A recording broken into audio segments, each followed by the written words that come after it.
Meron akong kaibigan, naniniwala siya sa telekinetic. Someday I know that life will get better. Ang pangalan niya ay Sun Kai. Originated yata siya sa Africa. Etong Sun Kai na to, or si Sen Kai, ay ilang beses na rin na ospital or munti ka nang mamatay. Dahil sa paghahanap niya ng purpose niya sa buhay, hindi niya na alam kung ano talaga ang dapat niyang paniwalaan. I almost died countless times. Sinubukan niyang mag-meditate at magpagalaw gamit ang isip. I survived over and over again, and then I fought again. And I lost. Sa simula, madugo, mahapdi, masalimuot. Lost and lost and lost. And lost and lost and lost and lost. And lost and lost and lost and won and lost. And lost and won and Pero habang tumatagal, won and lost and won and won and won.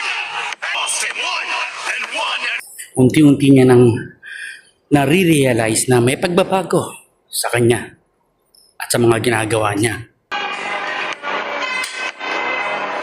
Makete, makete, makete, makete, makete, makete, kate. Makete, makete, makete, kate, makete. Makete, cross and won.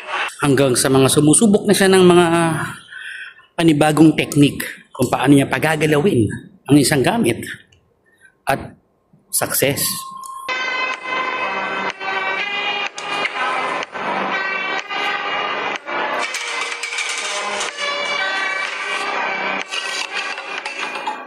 Makete. Makete, makete, makete. Makete, makete, makete, makete, kate.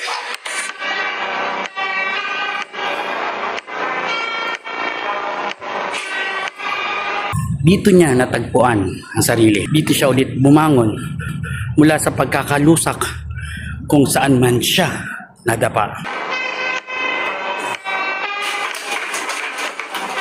Ang mga bagay na gusto niyang pagalawin ay nagagawa niya na lang ng napakadali ngayon.